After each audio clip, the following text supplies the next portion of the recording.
Welcome back to Lumberjack Koala. So recently, all the Xbox supposedly fanatics are kind of being like, "Hey, buy Sega," or they're on the online and people are tweeting and doing posts like, "Hey, look at the controller, it's blue. Sonic's blue. Buy Sega." Yeah. And we kind of had a discussion, but we never made a video about it. We were like, "What if Sony buys Sega?"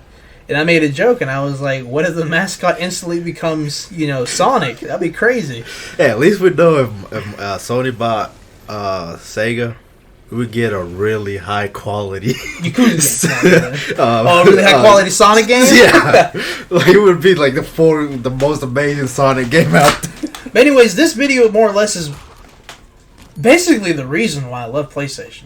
The main core reason why I love PlayStation, and that is the mascot issue. Yeah, because let me start with saying, but I used to think that PlayStation not having a face that you look at, like a game, you look at, oh, that's that's what makes PlayStation. This was back when we were in high school and middle school. Yeah, that's what I was like. I always thought it was an issue because I was like, oh, this is a bad thing. Sony has so many games, they don't really have a face. You're like, when you think of Nintendo, you think Mario. You think Xbox, you think Halo. And if you think PlayStation, you're like, man, they got so many games. I thought that was bad, but I'm thinking like, no. People make fun of you and they'd be like, "Oh, yeah. Crash Bandicoot? Crash Bandicoot's not even up in your belt, bro." That's what I like, but it's like, it's not an issue. Yeah. It's a good thing. Because, that means they have a lot of new IPs, and that's what you want. That is true. And I was like, wow, I never thought of it that way. And to be honest, if you're a guy that's kind of our age, from 20 to 30 years, and you grew up with the PlayStation 1 and 2 and 3, you've been through the whole cycle. You know this. We're kids. We couldn't afford games like that. Our parents bought our games that we kind of chose, and they were like, we'll get you that game. Yeah. I didn't get to play every game. But like I told Lumberjack, when I had the PS2, my 3 games were Ratchet and Clank Going Commando, Battlefront 2, and Rock Band. Those are my 3 defining games. Yeah. And it's weird because, like, when you play Xbox, every time when I was in school, they're like, Halo, Halo, Halo, Halo. Gears of War, Gears of War, Gears of War, Gears of War. And I'm like, what about the other games that are on Xbox? Yeah. Do y'all not care? And not even that. Even I would consider Call of Duty a defining game for the Xbox 360 era. No, but that's another issue that I said, that not an issue, but the big difference I see from Microsoft and Nintendo. See, you say Nintendo's been around. Nintendo's been around for a while, but the face of Nintendo's always been Mario through and through. Yeah. But tell me, which Mario game plays the same as the old one? Doesn't every single Mario game play different than the other one? They do. Oh shit! Oh shit! Halo kind of more or less just plays the same every time. Through.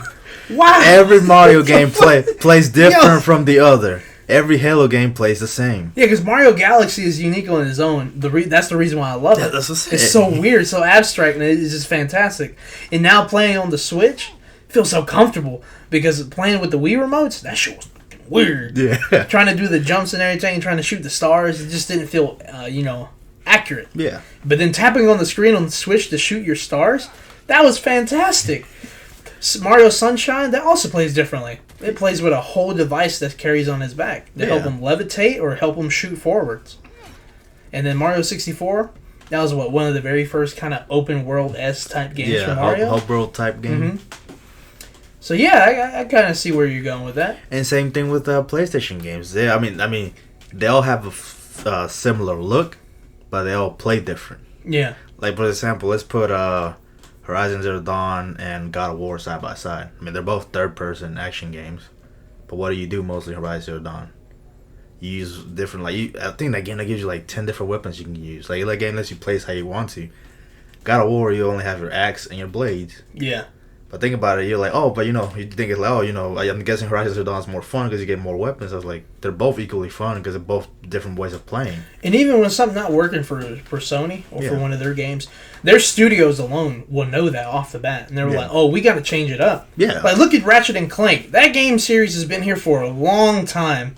And it still finds a way to be captivating and fun for kids and innovating. Even in the same studio, compare Uncharted to The Last of Us. It's the same studio. They play completely different. They do.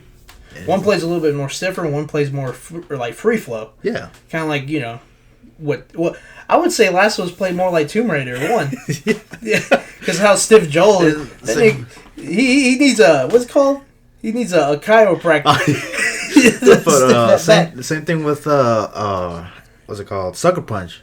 Compare Infamous to Ghost of Tsushima. This is the same studio that play completely and Sly different. Cooper. Yeah, Sly Cooper as Yeah, well. and it's all listed up under Sim Studio. Oh shit, that's right. Because the guys who make Halo just make Halo. Wow. Most of the studios from Xbox side just focus on that one game. Yeah, they just keep... They're like the B-Nox Yeah. of Xbox. And it's it. That's one thing I like about Sony. I mean, it's it.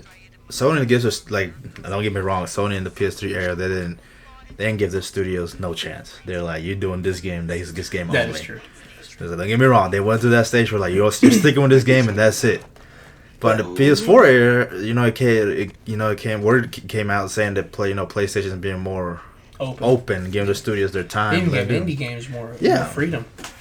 But one thing he was telling me about, he was like, yeah, we always had the problem about the mascot, and it's true. I mean, we never really had a face. But in a way, Lumberjack's right. It is good. Yeah. Because how many people out there in the world, say for you, the viewer, your PS4 experience was different compared to us. My defining as much as hate it got, I really loved the game for what it was. I liked how risky it was. And for Lumberjack, what was it? It was God of War. That was basically his mascot for the whole PS4. And you can also say that God of War and Spider-Man are the defining moments of the PS4 because it got who comes back.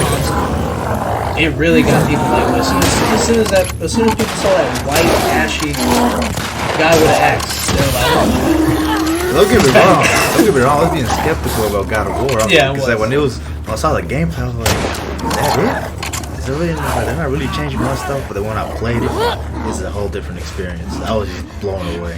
Anyways, Lumberjack asked me, he was like, what is the mascot of PS1? And of course, everybody knows Crash and Spyro. I mean, there is no, but the actuality, it's not. Because truly, it's all up to you. Yeah. But every time when you say Xbox, even goes for Xbox, despite knowing that it's just Halo, you can even tell from the Xbox community and the actual company, Halo is their driving force for Xbox. Mario is their driving force for Nintendo, but Sony doesn't have the driving force. That's why Nintendo, like I said, have it. Because Nintendo through their whole life, they've been existing. Mario has been their face, but like I said, all Mario games play different. And same thing with PlayStation, they have different faces and the games play different. With Halo, they have a double issue because it's the same game with the same gameplay. It hasn't changed since the Xbox. I don't know what to call it anymore. The OG Xbox. Someone's out there like, they got new enemies, dog. That doesn't matter though. But yeah. If you really think about it, you yourself, when you played your PS1, the games that you played were your mascots. Yeah. PS2, same thing. And PS2 had like one of the biggest freaking libraries. And it was back when there was barely any internet. Yeah.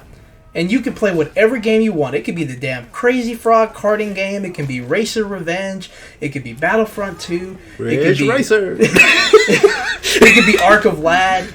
It can be any of those games, Final Fantasy, whatever. Them were your mascots. Yeah. And it wasn't until the PS3 when they started having that. People saying, oh, you have a mascot problem. Yeah. But I think about it, it's not. It's not. It's a good thing. Because every generation, PlayStation adds a new face.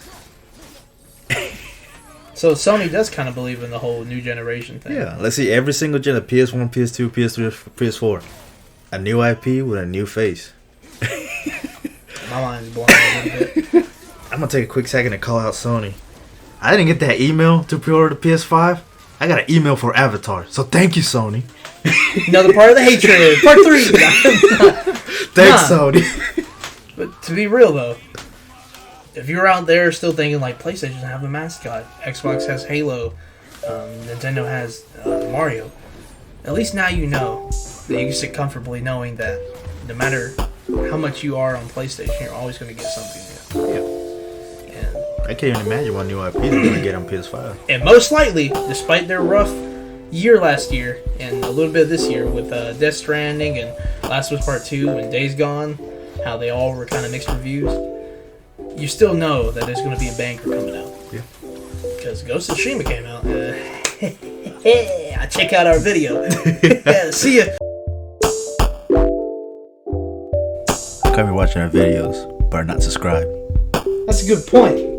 You watch all those videos on YouTube. You don't even like them. You don't even subscribe. But what about us? You don't care about us? Are you offended? Are you hurt? Come on, hit that subscribe button. Just hit it. Maybe the like button.